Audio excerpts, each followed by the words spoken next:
하나님의 은혜와 또 인도하심 가운데 이렇게 귀한 교회에서 함께 사역할 수 있게 되어서 참 감사한 마음이 듭니다. 이 처음이 주는 떨림이 있는 것 같아요. 이렇게 처음 이렇게 사역을 시작하고 또 이곳에서 처음 말씀을 나누게 되면서 어떤 말씀을 함께 좀 나누면 좋을까 좀 고민을 하다가 제가 부족함이 많은 사람이기 때문에 이 말씀을 함께 좀 나누고 싶다라는 생각을 하게 됐습니다. 저는 부족하지만 하나님은 부족함이 없으신 줄 믿습니다. 하나님의 말씀은 결코 부족함이 없는 줄 믿습니다. 오늘 우리가 1절 말씀 한 구절만 읽긴 했지만 우리가 함께 읽은 이 시편 23편은 많은 그리스도인들이 굉장히 좋아하고 자주 묵상하는 말씀일 것입니다. 특별히 오늘 1절 말씀은 한 번만 읽는다고 해도 쉽게 외울 수 있는 말씀이기도 합니다. 우리 한번 암송을 해볼까요? 네, 한번 암송해 보겠습니다. 시작. 여호와는 나의 목자시니 내게 부족함이 없으리로다. 아멘. 네, 이렇게 성경 구절 한 구절을 외우셨어요. 네, 2023년에 더욱더 많은 성경 구절들을 암송하실 수 있기를 바랍니다. 오늘은 전체보다는 좀 1절 말씀을 중심으로 함께 말씀을 살펴보고 싶습니다. 혹시 우리 성도님들은 무엇인가의 부족함을 느껴보신 적이 있으십니까? 돈이 부족할 수도 있고, 시간이 부족할 수도 있고, 잠이 부족할 수도 있고, 힘과 에너지가 부족할 수도 있고, 건강이나 관계가 부족할 수도 있습니다. 저도 겉으로 보기에는 좀 부족함이 없어 보이지 않습니까? 풍성해 보이고. 네. 하지만 이렇게 속을 들여다보면 사실 참 연약하고 부족한 것이 너무나 많은 사람입니다. 사실 모든 사람이 겉으로 보여지지는 않을 수도 있지만 수많은 부족함들, 저마다의 그 부족함들을 다 안고 살아가고 있습니다.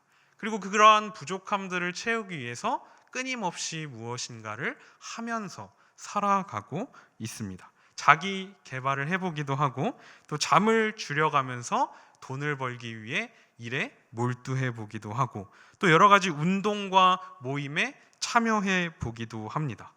하지만 그 빈자리, 그 부족함을 채우기 위해서 수많은 것들을 하고 있음에도 불구하고 그것이 채워졌다고 느끼더라도 어느 순간 다시 한번 돌아보면 또다시 무엇인가의 부족함을 느끼고 있는 모습을 발견하게 됩니다.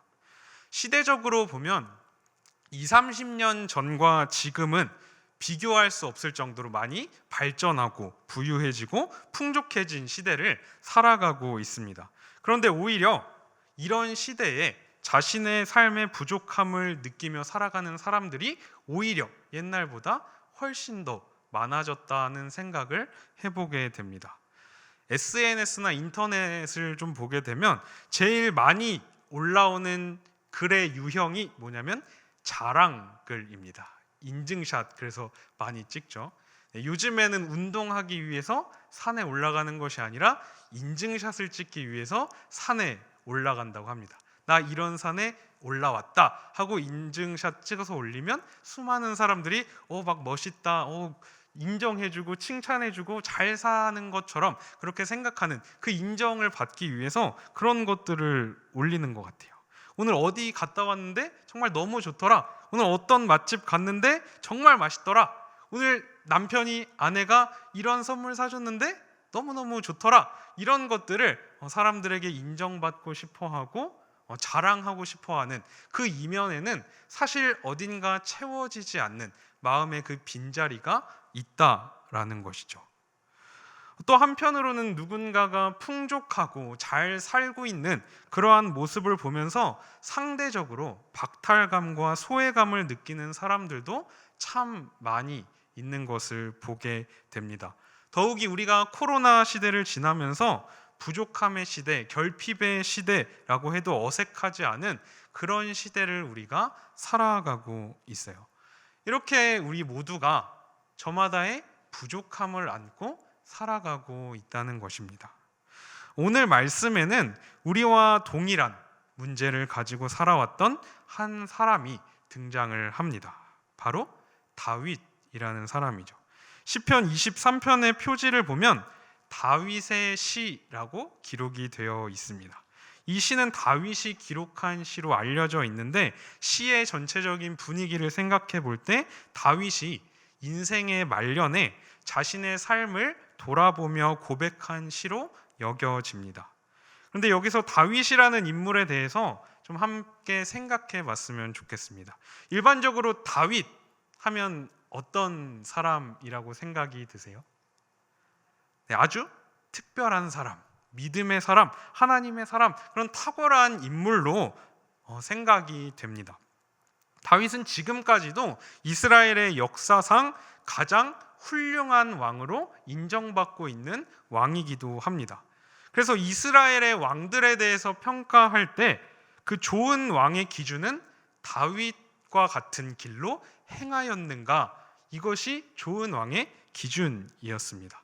성경의 인물들 중에 롤모델을 꼽자면 단골 손님으로 등장하는 인물이 바로 이 다윗이라는 사람입니다. 그래서 많은 부모님들은 자녀들이 다윗처럼 자라기를 바라면서 우리 아이가 다윗처럼 자라게 해주십시오 라고 기도하기도 합니다. 그래서 제 친구 중에서는 이름이 다윗인 친구도 있습니다. 하지만 다윗의 삶을 조금만 더 생각해 본다면 자녀들에게 다윗처럼 살아라, 다윗처럼 살게 해주십시오 라고 하는 것이 결코 쉽지 않을 것 같아요. 골리앗을 이긴 믿음의 사람이고 또 하나님의 마음에 합한 자로 이스라엘을 가장 부강하게 세웠던 그 왕이 바로 다윗이었습니다. 하지만 우리가 다윗의 이러한 측면만을 생각하다가 반대편에 있는 다른 측면을 놓칠 수 있습니다. 사실 다윗의 인생을 한번 생각해 보면 다윗만큼 부족하고 결핍된 삶을 살았던 사람이 없습니다. 다윗은 아버지로부터 인정받지 못한 어린 시절을 보냈습니다. 사무엘이 하나님의 명령을 따라서 이스라엘에 새로운 왕을 세우기 위해 이새를 찾아갔을 때 이새는 그의 7 아들을 다 사무엘에게 보여줬지만 막내인 다윗만큼은 그 앞에 세우지 않았습니다. 그러니까 아버지인 이새가 볼 때 사실 다윗이라는 아이는 절대 왕감은 아니다라고 생각을 했던 것이죠. 그러니까 아버지로부터 굉장히 외면받는 삶을 살았던 사람이 다윗이었습니다. 또 다윗의 결혼 생활은 어떻습니까? 장인어른이었던 사울은 다윗을 죽이려고 눈에 불을 켜고 다윗을 쫓아다닌 사람이었습니다. 또 함께 마음을 나누고 사랑해야 할 아내는 다윗의 신앙을 이해하지 못하고 남편인 다윗을 가볍게 여겼습니다. 그토록 사랑했던 자신의 아들은 자신을 몰아내려는 반란군의 대장이었습니다. 이처럼 오랜 시간 외면당하고 생명의 위협을 느끼며 도망자의 삶을 살았던 사람이 바로 다윗이라는 사람입니다. 누가 보더라도 비참하고 부족함이 가득했던 것처럼 보이는 삶이 바로 다윗의 삶이었습니다. 그런데 이런 인생을 살아왔던 다윗이 그 인생의 끝자락에서 자신의 삶을 돌아보며 이렇게 고백합니다. 여호와는 나의 목자시니 내게 부족함이 없으리로다. 참 놀라운 고백이지 않습니까? 내 삶은 비극이야. 내가 이렇게 열심히 신실하게 살아봐야 아무 소용없어. 이렇게 외치면서 하나님께 원망 불평해도 이상하지 않을 그런 삶이었지만 다윗은 자신의 삶을 돌아보면서 내게 부족함이 없다라고 고백하고 있는 것입니다. 그렇다면 다윗이 그토록 부족해 보이는 삶을 살았음에도 불구하고 부족함이 없다라고 고백할 수 있었던 그 이유가 과연 무엇일까요?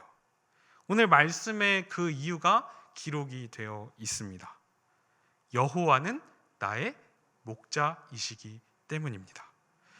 다윗은 여호와 하나님께서 자신의 목자가 되신다는 것을 경험했습니다. 다윗의 삶 속에는 분명히 수많은 문제와 부족함이 넘쳐 흘렀습니다. 하지만 다윗은 자신의 그 모든 부족함을 덮고도 남는 여호와 하나님께서 바로 자신과 함께 하시며 자신을 인도하시고 지키시는 목자라는 것을 경험한 것입니다. 그래서 수많은 부족함 속에서도 나에게 다른 것이 없다고 할지라도 나에게 여호와 하나님 그분이 계시기 때문에 나에게는 부족함이 없습니다 라고 믿음으로 고백할 수 있었던 것입니다. 우리에게 어떤 문제와 부족함이 있다고 할지라도 우리 하나님께서는 그 모든 것보다 크신 분이신 줄 믿습니다.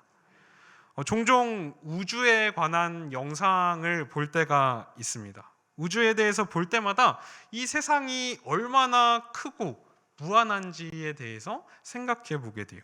그러면서 이 우주라는 곳에서 나라는 존재가 얼마나 작고 보잘것없는 존재인가 이것을 느끼게 됩니다. 그런데 그 우주를 말씀으로 지으시고 다스리시는 분이 바로 우리 하나님이십니다. 하나님께서는 완벽한 질서와 법칙으로 만물을 지으시고 다스리고 계세요. 그래서 때때로 하나님에 대해서 생각할 때 그분이 과연 얼마나 크고 무한하신 분이신가 감히 상상조차 안 될 때가 너무나 많습니다. 다윗은 인생의 순간순간을 지날 때마다 하나님께서 자신을 인도하시고 돌보시고 지키신다는 것을 반복해서 경험했습니다. 한순간에 다윗의 믿음이 그렇게 세워진 것이 아니에요. 그리고 그러한 반복되는 경험들을 통해서 그 어떤 문제보다 하나님께서 크신 분이시며 하나님께서 자신에게 약속하셨던 그 언약을 신실하게 끝까지 완벽하게 이루시는 분이시라는 것을 알게 되었습니다. 그러면서 어떤 상황 속에서도 하나님을 신뢰할 수 있는 그런 큰 믿음을 소유한 사람이 된 것입니다. 그래서 다윗이 23편 6절에서 이렇게 고백을 하고 있어요. 내 평생의 선하심과 인자하심이 반드시 나를 따르리니. 다윗은 양을 치던 목자였습니다. 그래서 이 여호와는 나의 목자시니라는 고백은 다윗의 그런 목자로서의 경험이 녹아있는 고백입니다. 이 고백은 목자와 양의 관계가 마치 하나님과 자신과의 관계와 비슷하다라는 것을 보여줍니다. 이사야 53장 6절에서는 우리를 양으로 비유합니다. 우리는 다 양 같아서 그릇 행하여 각기 제 길로 갔다라고 이야기합니다. 양은 굉장히 무력한 동물입니다. 스스로를 보호하지 못하고 한번 이렇게 넘어지면 스스로 몸을 이렇게 뒤집고 일어나지 못해서 목자가 양을 구해주지 않으면 얼마 못 가서 죽게 된다고 해요. 또 그냥 놔두면 독초나 더러운 물을 마셔서 병에 걸리거나 위험한 곳을 돌아다니다가 죽게 되는 경우도 굉장히 많다고 합니다. 그리고 양은 고집이 세서 자기가 늘 가던 길로만 가려고 하고 풀도 늘 먹던 곳에서만 먹으려고 해서 그냥 내버려두면 양도 피폐해지고 그 풀밭도 피폐해집니다. 그렇기 때문에 이 양을 치는 목자, 그 목자가 양의 필요를 알고 밤낮으로 항상 양에게 관심을 가지고 양을 돌봐야만 양이 건강하고 행복하게 지낼 수가 있는 것입니다. 다윗은 이러한 목자와 양의 관계 속에서 여호와 하나님을 자신의 목자라고 고백하고 있습니다. 그리고 여호와 하나님께서는 다윗의 목자가 되어 주셨던 것처럼 이제는 우리의 목자가 되어 주셨습니다. 하나님께서는 양과 같은 우리에게 무엇이 가장 필요한지를 아셨어요. 그것이 무엇입니까? 우리에게 가장 필요한 것은 우리를 선한 길로 인도해서 우리를 풍성하게 먹게 하고 모든 위협으로부터 우리를 안전하게 지켜줄 수 있는 목자입니다. 우리에게 가장 필요한 것은 그 목자예요. 그리고 요한복음 10장 11절 보면 예수님은 자신을 선한 목자라고 말씀하십니다. 나는 선한 목자라 선한 목자는 양들을 위하여 목숨을 버린다라고 말씀하십니다. 만물을 창조하시고 다스리시는 그 만왕의 왕이시며 또 무한하시고 조금의 부족함도 없으신 그 하나님께서 우리와 같은 연약하고 부족한 인간의 몸을 입고 이 땅 가운데 오셨습니다. 왜 오셨죠? 우리의 선한 목자가 되어주셔서 우리로 생명을 얻게 하고 더 풍성하게 얻게 하시기 위해서입니다. 예수님으로 인해서 우리는 무한하시고 전능하신 하나님을 나의 목자라고 고백할 수 있게 되었습니다. 원래 하나님은 우리의 목자가 아니세요. 하지만 그 예수 그리스도로 인해서 우리는 하나님을 나의 목자라고 고백할 수 있게 됩니다. 이제 하나님께서는 예수 그리스도 안에서 갈 바를 알지 못하는 우리에게 길을 보여주시고 그 길로 우리를 인도해 주십니다. 계속해서 넘어지고 일어나지 못하는 우리를 다시 일으켜 세워주시고 붙잡아 주십니다. 무엇이 좋은 것인지 모르고 내 마음대로 살아가던 우리에게 진정으로 우리에게 필요한 것이 무엇인지, 그런 우리가 어떻게 살아가야 하는지를 알려주시는 거예요. 스스로를 지킬 수 없어서 도움을 필요로 하는 우리의 피난처가 되어주시고 우리의 방패가 되어주십니다. 이처럼 하나님께서 우리의 목자가 되어주신 것은 우리가 특별하거나 우리가 무엇인가를 잘해서 우리가 잘나서가 아닙니다. 우리는 그저 각기 제 길로 가고 있었고 허물과 죄로 죽어 있었습니다. 하지만 하나님께서는 그런 우리를 사랑하셔서 그런 우리에게 먼저 찾아와 주셨습니다. 이것은 전적인 하나님의 은혜입니다. 밑 빠진 독에 물 붓기라는 속담을 들어보신 적이 있을 겁니다. 아무리 힘을 들이고 노력해도 아무런 결과가 나타나지 않는 것을 가리키는 속담입니다. 아무리 물을 많이 붓는다고 해도 밑 빠진 독에는 물을 채울 수가 없습니다. 하지만 밑 빠진 독에 물을 채울 수 있는 방법이 있습니다. 무엇일까요? 밑 빠진 독을 큰 물 속에 담그는 것입니다. 우리의 인생도 마찬가지예요. 사람들은 이 세상의 수많은 것들로 자신의 그 부족함을 채워보려고 아둥바둥 발버둥 치며 살아가고 있습니다. 오늘 본문의 표현을 써보자면 그러한 것들을 자신의 목자로 삼고 있는 거예요. 돈을 나의 목자로 삼아보기도 하고, 명예와 권력을 목자로 삼아보기도 하고, 쾌락을 목자로 삼아보기도 합니다. 때로는 꽤 괜찮아 보이는 종교 생활을 자신의 목자로 삼기도 합니다. 이러한 것들이 내 인생을 책임져주고 내 인생을 채워줄 수 있을 거라고 생각하면서 살아갈 때가 우리에게 참 많이 있습니다. 하지만 이 세상의 모든 것들은 결코 우리를 진정으로 채워줄 수 없습니다. 그 모든 것들은 우리를 잘못된 길로 인도하는 거짓 목자요, 악한 목자입니다. 그것을 따라가는 것은 마치 밑 빠진 독에 물을 붓는 것과 마찬가지입니다. 그러한 것들로 우리의 인생을 아무리 채워도 우리는 결국 부족함을 느낄 수밖에 없습니다. 우리의 힘과 노력, 그 어떤 것으로도 우리 인생을 풍성하게 채울 수 없다는 것입니다. 우리의 인생은 오직 하나님의 그 무한하신 은혜 속에 잠길 때에만 온전히 채워질 수 있습니다. 그리고 그 은혜는 바로 예수 그리스도 안에서 우리에게 주어졌습니다. 예수님께서 우리에게 찾아와 주시고 성령께서 우리 안에 거하실 때 우리는 하나님의 그 무한하신 영광을, 충만한 은혜를 경험하게 되는 것입니다. 그럴 때 우리는 오늘 다윗이 본문에서 고백했던 것처럼 이렇게 고백할 수 있게 되는 것입니다. 여호와는 나의 목자시니 내게 부족함이 없으리로다. 아멘. 17세기 기독교 역사에서 청교도의 황태자라고 불렸던 그 존 오웬이라는 목사님이 있습니다. 그 당시에는 의학이 발달하지 않았기 때문에 어렸을 때 막 병에 걸리면 쉽게 아이들이 죽는 그런 시대였습니다. 근데 존 오웬 목사님이 살아 있을 때 자녀가 11명이었는데 그 11명의 자녀와 아내를 자기보다 먼저 떠나 보냅니다. 자녀들과 아내를 먼저 떠나보낸 그 고통과 슬픔이 얼마나 큰지는 저는 잘 모르겠어요.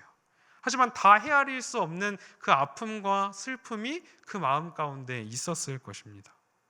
그런데 존 오웬 목사님이 자신의 인생을 돌아보면서 가장 마지막에 기록한 책이 있습니다. 그 책의 제목이 그리스도의 영광이라는 책입니다. 인생에서 수많은 고통과 시련을 경험했지만 자신의 삶을 인도하신 분이 바로 하나님이셨고 그리스도를 통해서 베풀어 주신 그 무한한 영광을 보았기 때문에 그는 그 큰 아픔과 슬픔 속에서도 끝까지 하나님을 신뢰하며 하나님을 의지하며 나아갈 수 있었습니다. 그리고 오히려 그 가운데에서 더 찬란하게 빛나는 그리스도의 영광을 경험하게 된 것입니다.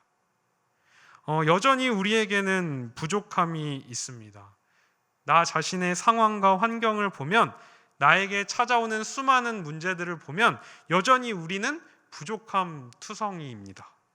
하지만 그 모든 부족함을 채우고도 넘치는 그 무한하신 하나님께서 우리를 찾아오셨습니다. 우리에게 찾아와 주셔서 우리를 위해 자신의 모든 것을 내어 주셨습니다. 그리고 우리의 모든 것이 되어 주셨습니다. 이제 우리는 하나님께서 우리와 함께 하시기에 그 하나님께서 나의 목자가 되어 주시기에 믿음으로 이렇게 고백할 수 있습니다. 여호와는 나의 목자시니 내게 부족함이 없으리로다. 아멘. 고린도후서 6장 10절에 보면 이처럼 여호와를 자신의 목자로 삼는 사람들을 가리켜서 이렇게 표현합니다. 아무것도 없는 자 같으나 모든 것을 가진 자로다. 아멘. 여호와 하나님께서 우리의 목자이심을 믿고 또 어떤 상황 속에서도 하나님을 신뢰하며 따를 수 있는 저와 우리 성도님들이 되기를 소망합니다. 기도하겠습니다.